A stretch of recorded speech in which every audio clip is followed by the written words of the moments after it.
Hi there, I'm Eric LeClaire from Amp Global. I'm going to walk you through this installation process. So grab your tools and let's get started. Today we're going to give our Jeep Wrangler JK a massive upgrade. We're installing the Stinger HEIGH10 integrated kit for Jeep Wrangler JK.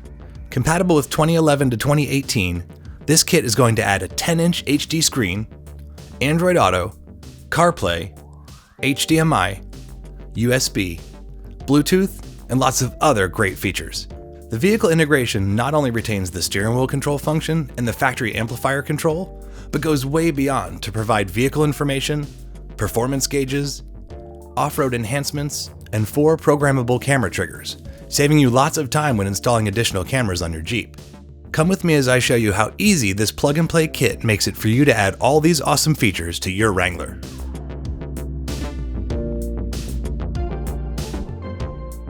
We're going to begin by taking apart the dash. Carefully insert your pry tool under the front edge of the pocket. Gently pry toward you to remove the pocket or the switch. If your Jeep has power windows, the power window switch will be here. If you have power windows in your Jeep, be sure to disconnect the harness on the back of the switch by sliding the red tab to the side, then pushing down on the black tab. This provides access to the 7mm bolt, which can now be removed. Remove the small rubber tray from the top of the dash. Then remove the 7mm bolt below the tray. Remove the knee bolster panel below the steering column, beginning at the top and prying toward the back of the Jeep. Then remove these 2 7mm bolts just below the steering wheel. Remove the 10mm bolts, securing this black metal plate into position. Slide it upward and then out to remove it. This provides access where we will be making a plug-and-play connection with our T-harness later on. Lower the steering wheel to its lowest position. Now we're going to remove the dash panel by reaching inside the window switch hole and pulling straight toward the back. Then you work your way to the far left side of the dash, pulling toward you to unclip the whole dash panel. Then lift and roll the top edge of the panel toward you a bit to clear the steering wheel. Now remove the climate control panel by pulling it straight out to unclip it. Start at the top edge and work your way down to the bottom. Then unplug all the connectors on the back of this panel.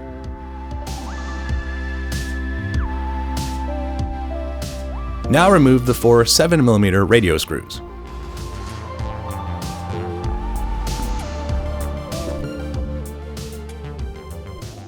Disconnect all the harnesses and antennas.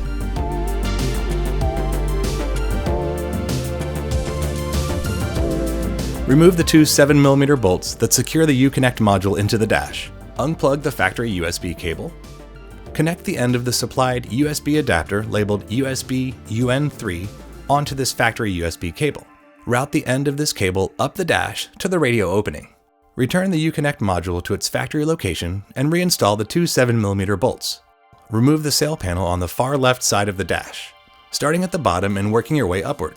This gives us a path through the dash where we can route the cables. This completes vehicle disassembly. Let's head to the bench and assemble the hardware. Carefully place the HEIGH10 screen face down on a soft surface, like a towel or the foam that's supplied in the HEIGH10 packaging. Align the display mounting panel with the back of the display so that the screw holes are visible. Then install the 4 M4x12 Phillips screws from the hardware pack.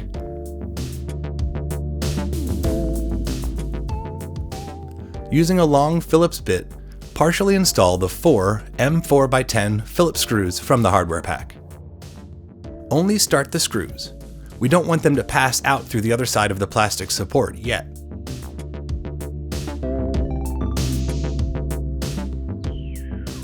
Now we can set the display aside and assemble the brain and mounting hardware. Align one of the metal brackets to the side of the HEIGH10 module using the front and back mounting holes. Then install the 2 M5x10 Phillips screws. Flip the module over and repeat this process on the opposite side with the other bracket. Now we're going to secure the radio replacement module and the pack link module to the plastic mounting bracket using the supplied zip ties. Align the module with the mounting bracket. Pass the zip ties through the mounting tabs. Loop the zip tie under the support bracket and back up through one of the holes and over the radio replacement module. Don't completely secure the zip tie for now. Leave some slack until we get the harnesses connected.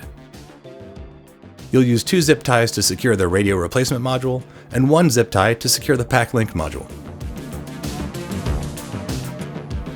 With a similar technique, pass the zip tie through the mounting bracket. Now align the plastic bracket with the holes in the side mounting brackets. We're going to secure the bracket to the assembly using the number 6 coarse thread screws. Install 2 screws on each side of the assembly.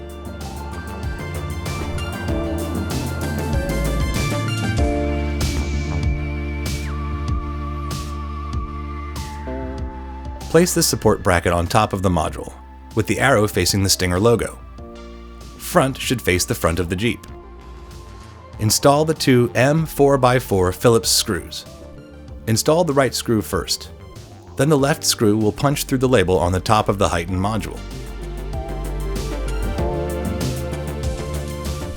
Connect the 3 connectors from the main vehicle harness into the indicated ports on the radio replacement module. The audio harness will plug into one of the 2 ports on the left side of the module. If your Jeep is non-amplified, connect into the second port from the end, labeled non-amplified. If your Jeep is factory amplified, plug into the farthest port on the left, labeled amplified. Route the long cable down the front of the assembly, make a U-turn, and plug it into the module.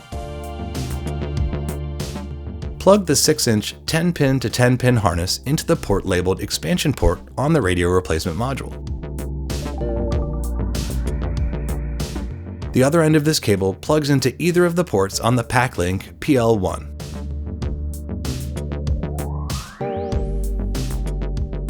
Flip the whole assembly over and locate your multi-camera input harness. This harness has our speed sense wire and our 2-pin plug, which we're going to plug into the PAC-Link module. Then route this harness around the back of the HEIGH10 module and plug it in. Connect the pink wire labeled Speed Sense to the pink wire on the main harness also labeled Speed Sense. These wires are terminated with bullet connectors, so they plug right into each other. If you're installing a Sirius XM tuner, be sure to connect this harness to your Sirius XM tuner. This is where it plugs in. If you're installing the optional external microphone, be sure to plug this harness in, as it has the female 3.5mm connector for the microphone. Plug in the main audio harness with reverse camera input. Plug in the small harness labeled steering wheel control.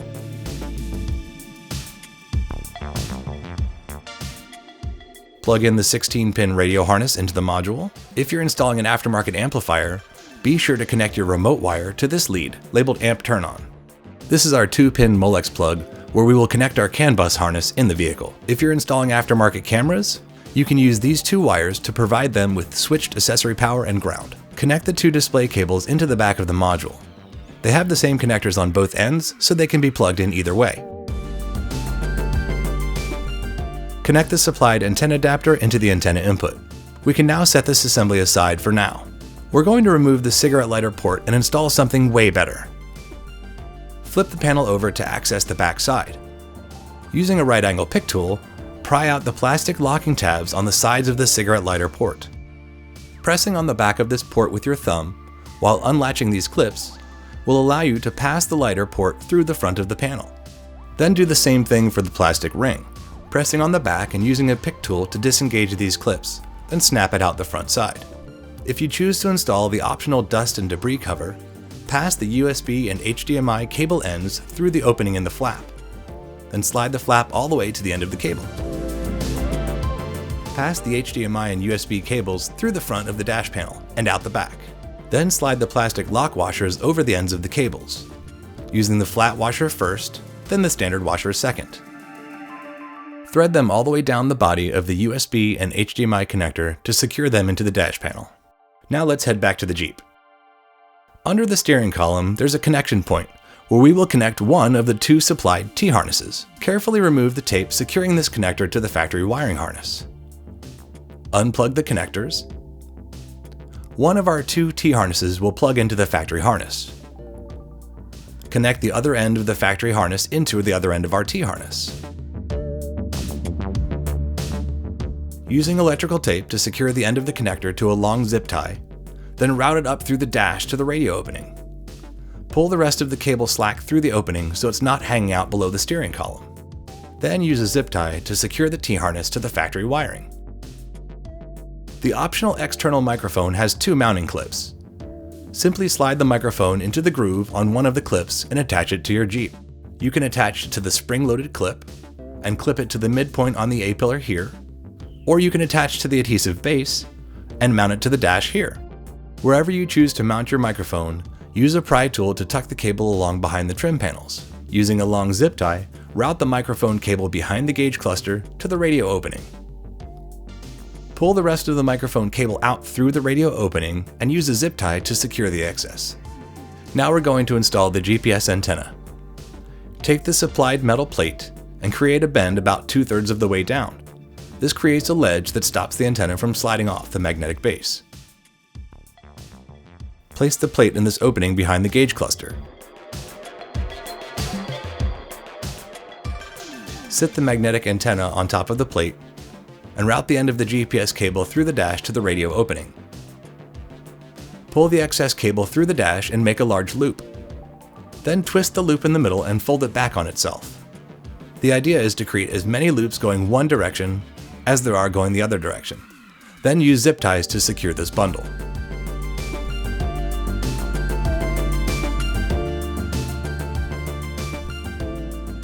Reinstall the small black metal plate below the steering column by placing the tabs into the holes and allowing it to slide down.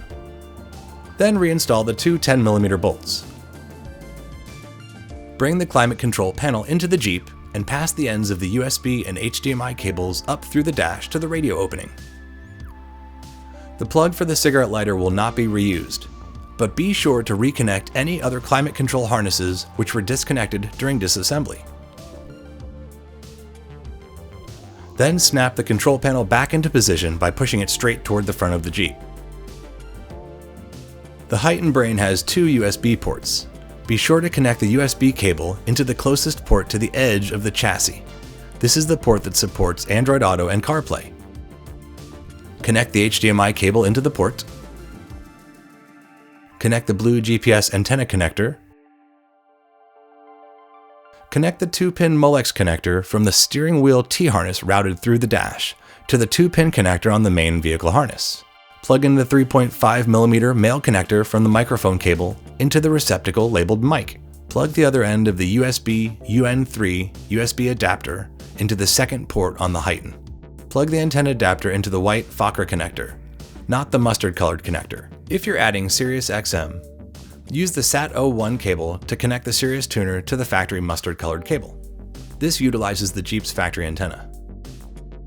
Plug the Jeep's radio harness into the main vehicle harness. You should see lights on the radio replacement module begin to light up and flash. Install the assembly into the dash by tucking the excess cables behind the radio module. Tighten the zip ties and snip off the excess. Reinstall the 4 factory radio screws to secure the assembly into the dash. Now connect the 2 display cables to the back of the HEIGH10 touchscreen display. At this point, turn the Jeep on and do a quick functionality test before completing the installation. Check for proper operation of steering wheel controls, FM radio reception, audio levels, Bluetooth, and other functions. Then carefully, using a pry tool, disengage the latch on the display cable. Remove the connectors from the display. With the Jeep off, reinstall the dash panel. Be sure to pass the 2 display connection cables through the radio opening while installing the dash panel. Align the air vents with the air ducts and install the dash panel into the dash. Install the 2 7mm bolts under the steering column. Install the 7mm bolt behind the window switch or storage cup, and the 7mm bolt on top of the dash. Using painter's tape, apply a strip just above the air vents below the radio opening. This will protect the dash as we attach the display. Reconnect the HEIGH10 display cables. To attach the display assembly, align the locating ribs on the side of the mount panel to the side brackets in the dash. Center the display assembly in the radio opening and push it inward and upward until it snaps into place. Then remove the painter's tape. Once the display panel is in place, use a long Phillips screwdriver to tighten the 4 mounting screws, 2 on the driver's side and 2 on the passenger side. It may help to push the plastic mounting assembly forward to the front of the Jeep while installing the screws. Reinstall the knee bolster by placing the bottom hinge in, then snapping in the top. Reinstall the sail panel on the left side of the dash. Then take the trim ring and place it over the top edge of the HEIGH10 display. Swing the bottom edge down until it snaps into position. That completes the installation of our Stinger HEIGH10 integrated kit for Jeep Wrangler JK. Now we're ready to enjoy all these amazing features, like a backup camera input, front camera input, blind spot camera inputs, pitch and roll gauges, and lots of other awesome features. We hope you've enjoyed this install video and found it helpful. Thanks for watching.